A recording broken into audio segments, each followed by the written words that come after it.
Il-Gvern jaħdem biex kull ċenteżmu ta' fondi Ewropej jintuża l-iżvilupp tal-pajjiż. Il-Partit Nazzjonalista juża fondi Ewropej biex jiggwadanjaw uffiċċjali fi ħdanu.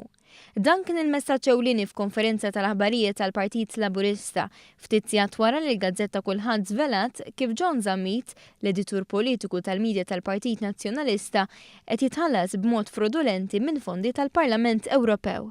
Fil-konferenza l-Ministru Bonici qal li l-każ żvelat mill-Kullħadd huwa konferma ċara ta' frodi. Żied li anke jekk dan il-Gvern daħħal il-liġi tal-finanzjament tal-partiti politiċi, Simon Busuttil ra kif dar magħha u meta affaċċjat b'każijiet serji bħal tal-invoices tad-DB, Busuttil ma jridx ikun investigat. Simon Busuttil l-ewwel qal illi ħajmur jiddefendi l-każ tiegħu qudiemha.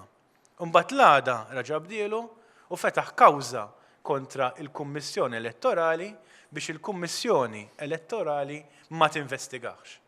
U llum għandna sitwazzjoni ta' fondi Ewropej fejn allura qed naraw li hemm pulizija oħra fuq livell Ewropew illi għandhom jinvestigaw.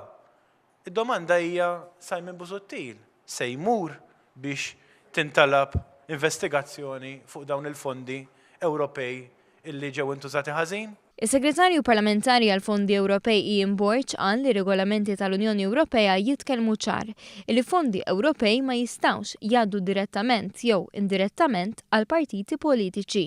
Innota kif Simon Busuttil għażel sistema frodulenti biex tħallas vuċi estrema fil-Partit Nazzjonalista.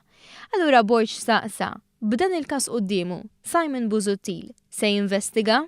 Nixtiequ nistaqsu jekk Simon Busuttil allura matul din il-ġimgħa forsi ma qalilniex.